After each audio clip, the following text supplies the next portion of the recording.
Evangelho de Marcos, capítulo 1, versículos de 4 a 8. Apareceu João Batista no deserto, pregando o batismo de penitência para a remissão dos pecados. E ia ter com ele toda a região da Judéia e todos os de Jerusalém, e eram batizados por ele no Rio Jordão, confessando os seus pecados. João andava vestido de pelo de camelo, trazia uma cinta de couro em volta dos rins, alimentava-se de gafanhotos e de mel silvestre, e pregava dizendo: Vem após de mim quem é mais forte do que eu, ao qual eu não sou digno de desatar, prostrado em terra, a correia dos sapatos. Eu tenho-vos batizado em água, ele, porém, batizar-vos-á no Espírito Santo. Palavra da salvação. Comentário Marcos 1, de 4 a 8, São Beda.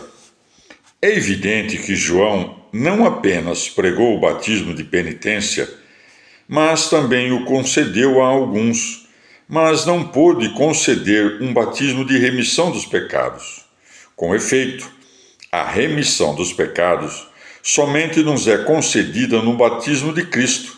Disse, pois, pregando o batismo de penitência para a remissão dos pecados, porque, uma vez que não poderia conceder um batismo que libertasse dos pecados, pregava-o, para que, assim como, com sua palavra de pregação, antecedeu o Verbo encarnado do Pai, também fosse, com seu batismo, pelo qual os pecados não podiam ser perdoados, à frente do batismo de penitência, pelo qual os pecados são perdoados. Torna-se, a partir daqui, como exemplo para aqueles que desejam o batismo, a confissão dos pecados e a promessa de uma vida melhor, pelo que se acrescenta, confessando os seus pecados. Vestido com pelos, diz ele, não como com lã. Os primeiros são sinal de veste austera, a segunda de suntuosidade efeminada. O cinto de couro com o qual se cingia, como Elias, é sinal de mortificação. Ademais, aquilo que se segue, a saber, alimentava-se de gafanhotos e de mel silvestre, é consoante com o habitante da solidão, de maneira que satisfazia a exigência natural da carne humana, não os prazeres do alimento. Podem também a aparência e a alimentação de João exprimir a qualidade de seu trato interior e, com efeito, utilizava as vestimentas mais ásperas, pois não encorajava com lisonjas a vida dos que pecam, mas a repreendia com o vigor das ásperas invectivas. Levava um cinto de couro em torno dos rins, pois crucificara sua carne com suas paixões e concupiscências. Gálatas 5, 24. Comia gafanhotos e mel silvestre, pois sua pregação tinha um sabor algo doce para as multidões, uma vez que o povo pensava que ele talvez fosse o Cristo. Lucas 3,15. Mas antes chegou ao fim, tendo os ouvintes compreendido que ele não era o Cristo, mas o precursor e profeta de Cristo. No mel, com efeito, há a doçura. Nos gafanhotos, o vôo rápido. Por isso se segue.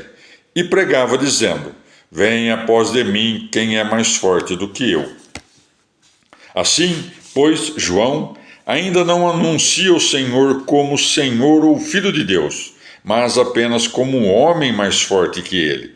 Com efeito, os ouvintes simplórios ainda não compreendiam tão grande mistério, a saber, que o Filho do Deus eterno, tendo assumido um homem de uma virgem, novamente tivesse nascido no mundo.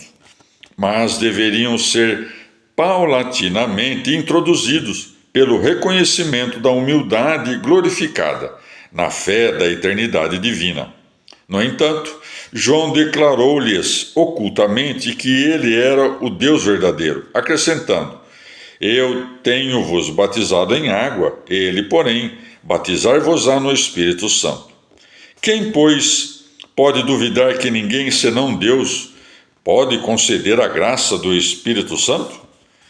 Somos batizados pelo Senhor no Espírito Santo, não somente quando, no dia do batismo, somos lavados para o perdão dos pecados, na fonte da vida, mas também cotidianamente, pela graça do mesmo Espírito, somos inflamados para fazer aquilo que agrada a Deus.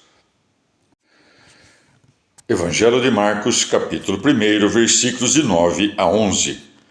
Ora, aconteceu naqueles dias que Jesus veio de Nazaré da Galileia e foi batizado por João no Jordão. No momento de sair da água, viu os céus abertos e o Espírito Santo que descia sobre ele em forma de pomba. E ouviu-se dos céus uma voz: Tu és o meu filho amado, em ti pus as minhas complacências. Palavra da salvação. Comentário Marcos 1, de 9 a 11, São Beda. Ele foi batizado tanto para, com o seu batismo, reconhecer o batismo de João, quanto para mostrar, santificando a água do Jordão pela descida da pomba, o advento do Espírito Santo no banho dos que creem. Por isso prossegue. No momento de sair da água, viu os céus abertos e o Espírito Santo que descia sobre ele em forma de pomba. Abrem-se os céus, não pela abertura dos elementos, mas para os olhos espirituais, pelos quais Ezequiel, no início de seu livro, recordam que estavam abertos. E por ter visto os céus abertos após o batismo, realizou sobretudo uma graça para nós, aos quais, pelo banho da regeneração, é aberta a porta do reino celeste. O fato de ter o Espírito Santo também sido visto descendo no batismo era sinal da graça espiritual que no batismo nos seria conferida. Convenientemente, o Espírito Santo desceu em forma de pomba, pois é um animal muito simples e alheio à malícia da cólera. Fez isto para declarar-nos, de modo figurado, que busca os corações simples e não julga digno habitar em almas ímpias. A pomba sentou-se sobre a cabeça de Jesus, para que ninguém pensasse que a voz do Pai foi dirigida a João, não ao Senhor. E convenientemente acrescentou, ficando sobre ele, isto é, com efeito, algo próprio de Cristo, que, preenchendo-o uma única vez, o Espírito Santo nunca o deixa, pois aos seus fiéis por vezes é conferida, por vezes subtraída, a graça do Espírito para a realização de sinais de poder e milagres, mas a eles nunca falta a graça do Espírito para a obra da piedade e da justiça e para a conservação do amor de Deus e do próximo. E a voz do Pai ensinou que aquele que veio com outros até João para ser batizado é o verdadeiro Filho de Deus. Aquele que quer batizar no Espírito Santo, por isso se segue. E ouviu-se dos céus uma voz: Tu és o meu Filho amado, em ti pus as minhas complacências. Não que falasse para informar o Filho de algo que o Filho mesmo não soubesse, mas o fez para nos evidenciar aquilo em que devemos acreditar. A mesma voz também nos ensinou que pela água do banho e pelo Espírito de santificação podemos nos tornar filhos de Deus.